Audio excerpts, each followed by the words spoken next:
Good evening, everyone. Thank you for joining us for the Bladensburg Bus Garage Reconstruction Project Spring Community Engagement Meeting. As always, this meeting will be recorded.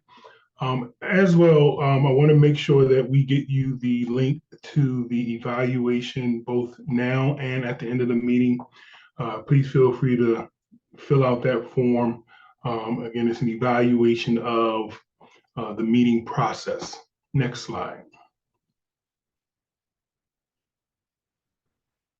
We ask you during this meeting, everyone is participating virtually, that if you have a question, feel free to type your question in the comment section or the chat at any time. If you would like to ask your question, please raise your hand, and at the question period at the end of each section, we'll be sure to call upon you for that. Also, if you could please keep your videos on mute during the presentation, we would greatly appreciate it. Next slide. Today we will be covering, again, we'll go over the team, project overview and updates, construction update, and then the look ahead. And with that, I will turn it over to Maya for introductions. Good evening, Maya. Good evening, Denzel. Thank you. And good evening, Bladensburg community members. Thank you for taking the time to be with us today to bring you our latest updates, progress, and answer your questions from our exciting Bladensburg Bus Garage Reconstruction Project. My name is Maya Nino, and I'm the Senior Program Manager within the Project Delivery Office at Metro. With me this evening is Mr. Sean Pratt, the PM with the PMCM team, and Ms. Jamila Muhammad Ingram, the Project PMCM Deputy Project Manager. Mr. Dan Goucher, the project manager with the contractor, is also with us this evening. With that, I'll turn it over to Ms. Jamila for project overview and updates. Thank you, Maya, and welcome to the spring reading. Good evening. At our last meeting, we shared a project overview, further details regarding the Hickey Run watershed and construction progress. We also answered questions from the community. And as always, you can visit the project website for the recording as well as questions and answers. Next slide, please. So we always like to begin with a project overview, especially for new attendees. The project will include a new maintenance facility, parking for 300 buses, charging infrastructure and equipment to support battery electric buses, and a parking garage for 420 employees. Notice that the number of spaces was reduced from 450, and this revision is based on the anticipated occupancy. In regard to the project schedule, the project team is currently assessing another time extension for the project to account for potential delays. And once complete, we'll update the community, but we wanted to share this news ahead of time. So here's our current project schedule. And this project is being constructed in 3 phases. We are currently in the first phase, shown in aqua, which consists of the replacement of the maintenance facility. And this currently takes place from July 2021 to January 2025. And during the second phase, shown in green, we'll focus on building the employee parking garage, as well as some bus parking on the ground level from February 2025 to September 2026. And during the third phase, in orange, we'll complete the bus parking, and this takes place from September 2026 to June 2027. Next slide, please. We continue to maintain our best practices for cleanliness and noise control at the construction site, and this includes the daily cleaning of the work areas, waste receptacles and dumpsters stationed throughout the site, tying down items to prevent flying debris during inclement weather. Also, the site contains DOEE-approved water runoff controls, and we wash muddy construction vehicle wheels to help keep the streets clean and still have access to an on-site street sweeper. And we pick up trash weekly near the construction entrances as well. In regards to noise control, the typical weekday crew hours remain from 7 a.m. to 7 p.m., and we limit hours of oversized load deliveries between 9:30 a.m. to 3 p.m. Next slide, please. The site is bound by 25th Place Northeast, Bladensburg Road Northeast, Douglas Street Northeast, and the railroad tracks. So in regards to construction traffic flow, Gate 4 on 25th Place now Northeast now serves as our main construction entrance. Gate 1 is still in use, however, it's only for limited truck access. Gate 2 remains as a secondary entrance, which is along Bladensburg Road Northeast. And in regards to parking, at this time, we have 2 areas designated for contractors' personal vehicles to help prevent congestion, and this consists of 2122, 24th Place Northeast, and the properties on 28th Street Northeast. Next slide, please. I'll highlight the newest updates for our permitting status, which are shown in yellow, and this includes coordinating the closure of the Douglas Street cul-de-sac with DDOT, Phase 2 and Phase 3 plan reviews with DC Water, and coordinating construction work in preparation for the raise of the acquired properties, which we are currently expecting to be at the end of May or June.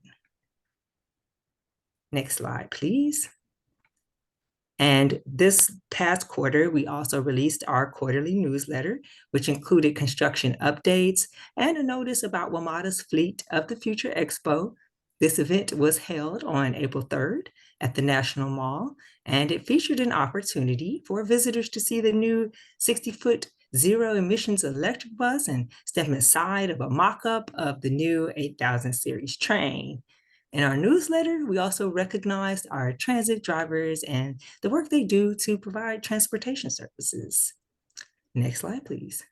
And I'll pass it back over to Donzel. Thank you. Thank you, Jamila. Any questions regarding the first section of the presentation? Okay, again, if you have any questions, feel free to type them in the chat or raise your hand. With that, we will turn it over to Dan for building feature review and construction updates. Thanks, Donzel, and thanks for being here. Appreciate it. So next slide.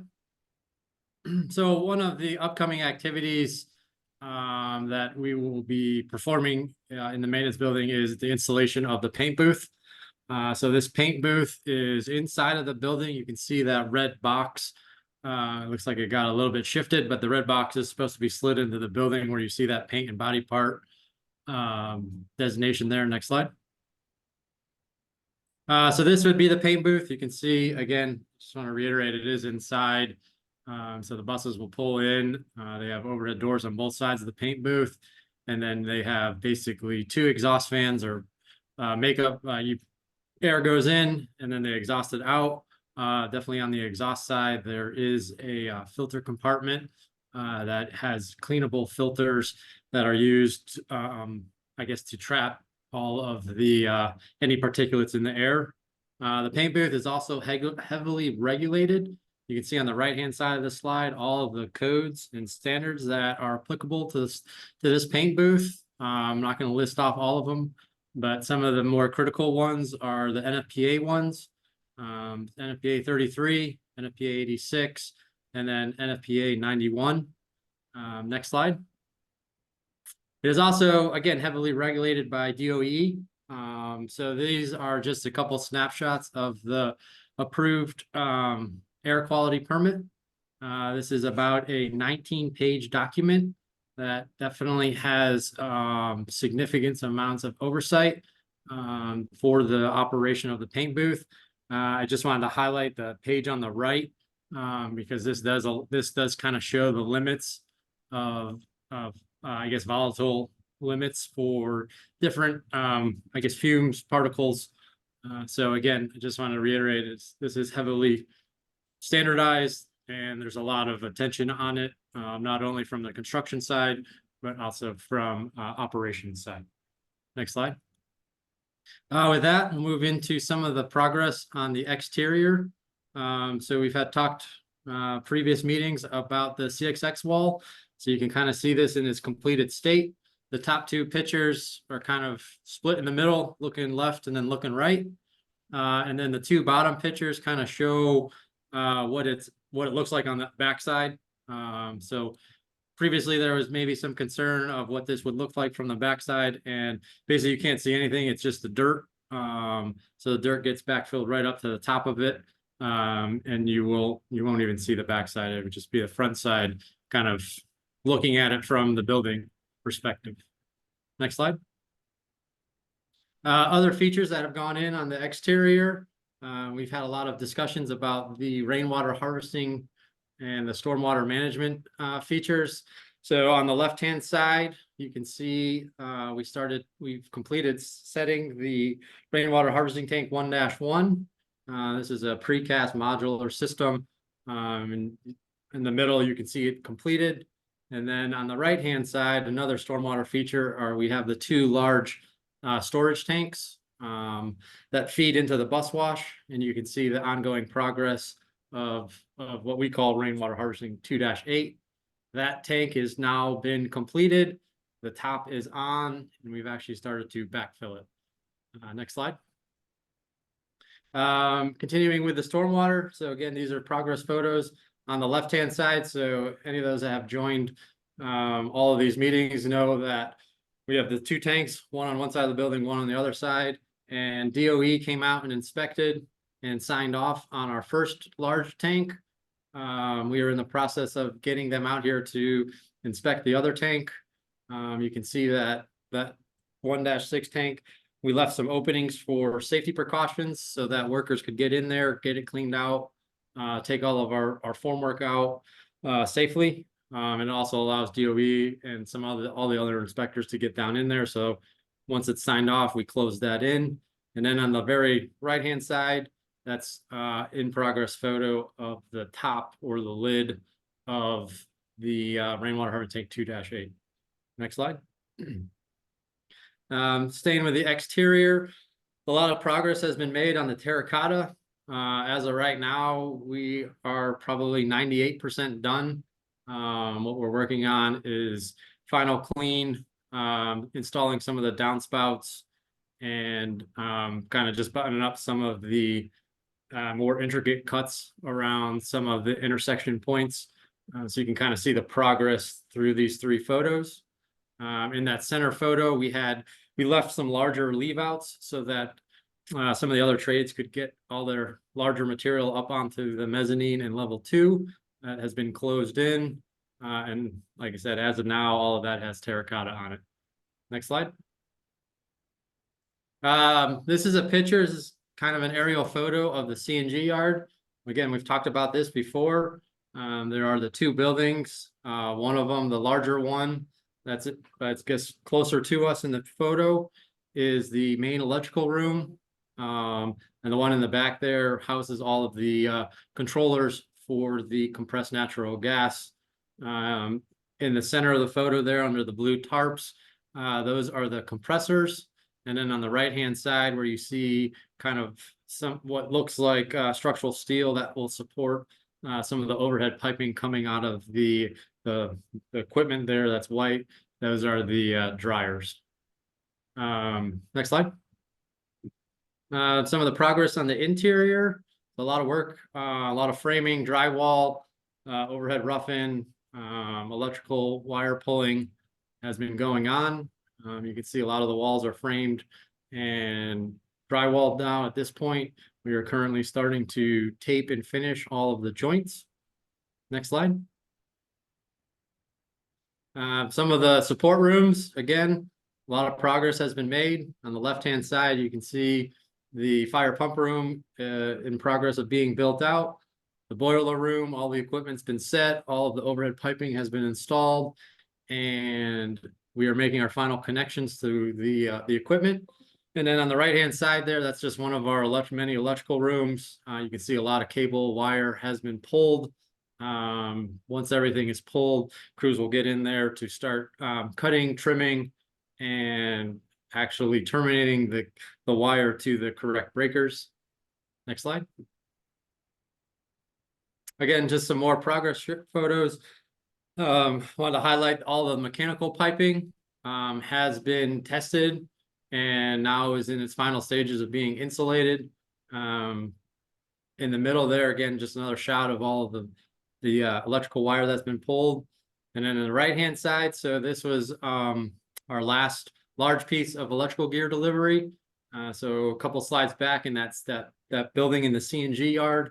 Like I said, was our main electrical room. This equipment is in that room, and this is what Pepco ties into to bring power to our building, which right now we are targeting hopefully here by the middle of June for being able to distribute power. Next slide. With that, turn it back over to Donzel. Thank you, Dan. Any questions regarding the feature review and construction updates? Again, if you have any questions, please use the raise hand function within the reactions at the bottom of the slide.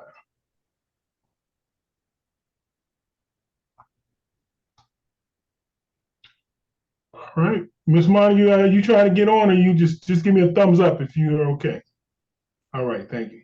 And I see Mr. Davis has joined us. I didn't know if he had any questions, but I know he will come on if he does. With that, I will turn it over to Jamila to talk about the look ahead and what to expect in the next quarter. Thank you, Donzel. Next slide, please. I'll highlight some of the next steps for the project from May to July.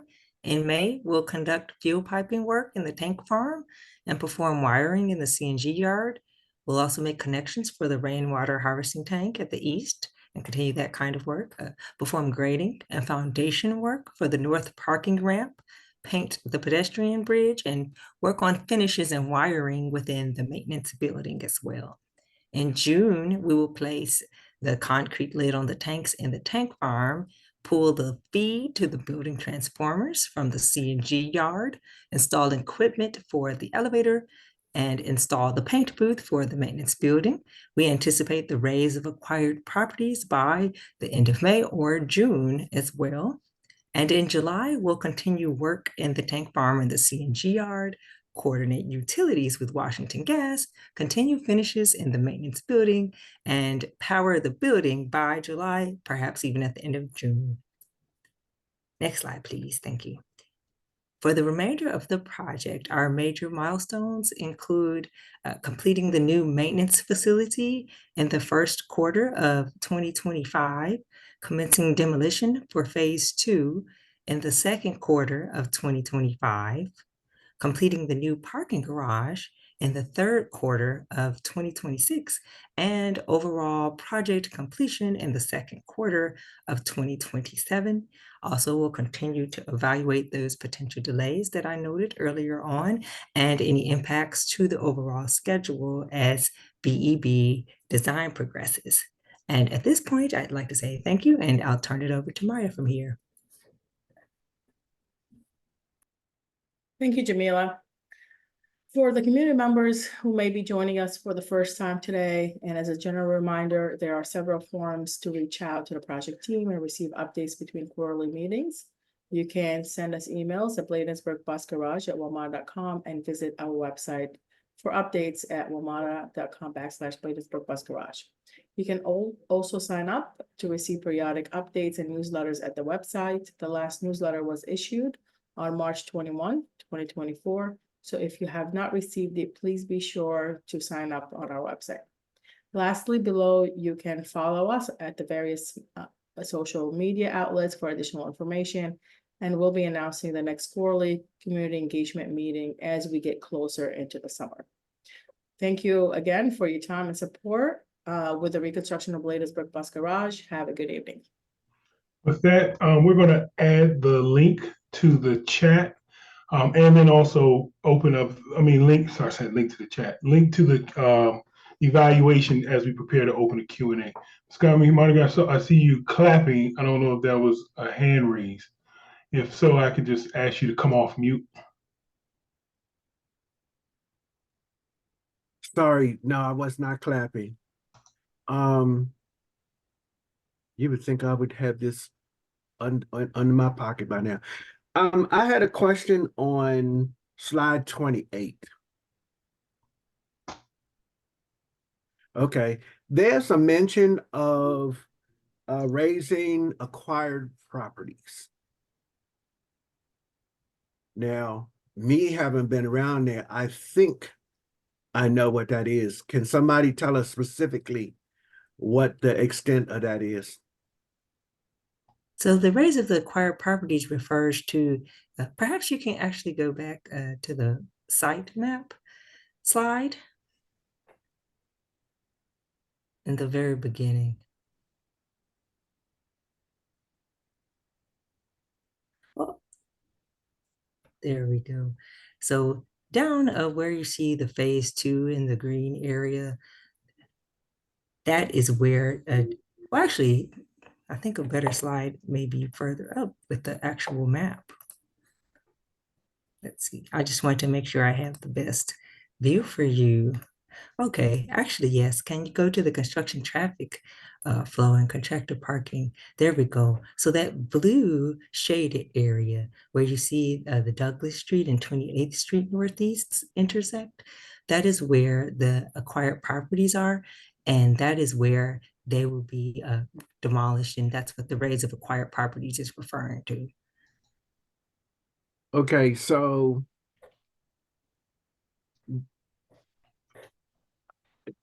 they're also in that photograph in the center. That's the picture of them. Yeah, that's Um, a great one. Properties on 28th Street Northeast. You see that building there in the center? okay, Mhm. this is where the Pepco equipment is going to be. Right, the BEB, that's a potential location for the future BEB infrastructure. Okay, That was the purpose of the acquisition overall. but that's not definite yet. But as they continue to progress the BEB design, Uh-huh. they're also coordinating with Pepco on exactly where they will be feeding into. Okay. The second question, what is the coordination with DDOT and DDOT's plans to reconfigure Bladensburg Road? I'll ask Dan to step in on that. I mean, other than us having 2 new entrances at where you see on 25th Place Northeast, and as well as the Bladensburg Road Northeast, the new operational facility entrance that is a part of Bladensburg Road's configuration. And I'll ask Dan to step in for any further details. Yeah, I guess there's a couple processes in play right now for that. One is through the Office of Surveying. So we've generated the plat, the revised proposed plat that has currently been circulating. And we have, I guess, probably 50% of the letters. So that we get letters back. It's either a letter of objection or just no objection letters. So that's been circulated. And then the second process in that is, and I guess that's kind of considered the legislative and administrative process. The second process is coordinating with DDOT to kind of finalize all of the plans. Right now, we got, as of yesterday, we got the MOU. And once the MOU is agreed to and executed, there's some fees that we have to pay. And then we submit our 30% drawings. And then from there, they review it. They go then 65%, and then all the way up through IFCs. Once we get that, there is a public space meeting or a public space hearing that we'll have to run through. And then at the conclusion of that is when we actually get the construction permit to do the work. And that's the process. So like I said, and and that was what's going on Douglas Street. But I think, Mr. Montague, your question was regarding the entrance on Bladensburg Road. Is that correct? Not just that entrance, because the whole avenue is going to be reconfigured as far as traffic flow and this, that, and the other. And your property covers a substantial portion of that. And I know that you all like to believe that we only worry about what's inside of our fence. Mm-hmm. You're affecting what's outside your fence. Right. So the process that Dan just described is reconfiguration of the cul-de-sac on Douglas Street, but also I know that he's working on the revision of the traffic entrance, you know, the bus entrance and the traffic lights there. So Dan, you might want to just summarize what's the status of that process too. Yeah, so that entire process, I guess, outside for everything but the cul-de-sac, has been approved. We've gone through the public space hearing committee probably now a year ago. That was requirement to get the building permit. So we've done all that. I have worked with DDOT on the traffic light that will be at the new entrance. Right now, we've kind of progressed that as far as we can until we're getting closer to that phase of work. And we have to re-engage with their light division. But I guess like I said, outside of that, we've kind of run through all of the permit requirements. Okay, so just as a suggestion to you, in the next quarterly update, those things need to be mentioned. Even if it's only at 30%, the public needs to know what's on the horizon. Thank you, Mr. Montague. I will make sure we note that as we prepare, when we begin to prepare for the next update.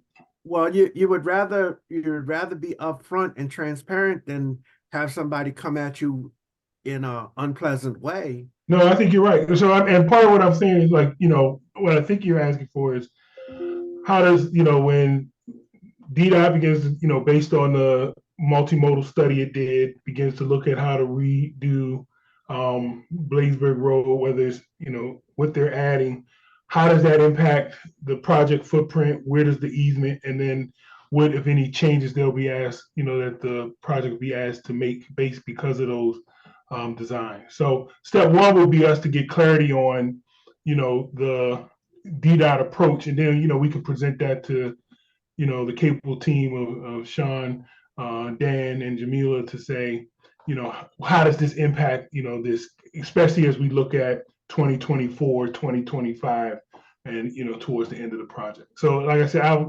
we'll get more information, and then, you know, hopefully you'll be able to see where we've taken your comments, can, you know, place them into our presentation. Great, thank you. Thank you. We can get to the end slide, and I believe we've placed the form again for the survey evaluation for the meeting in the chat. It's an online form you can fill out. It takes about a minute. And with that, oh, Carlos, Mr. Davis, I see you have your hand up. Yes, good evening. Can you hear me? We can. With the area that was discussed for the raised properties, I note that right now it's where the contractors park, at least the corner and some other areas around. Where will the construction workers park once that area begins the demolition and raising process?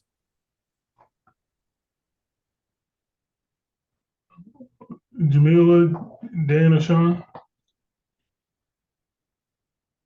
I guess I'll take that. We will probably continue to park along V Street. We still have there's another parking lot that we rent out on, I believe it's 24th Place. But also remember that once we get down to that, I guess, phase of the project, the workforce is significantly smaller than phase one, but that's our current plan. Thank you. Thank you. All right, with that, thank you all for joining us for this quarterly meeting. I look forward to you all getting the next iteration of the newsletter, and we look forward to joining you in the fall. Thank you so much.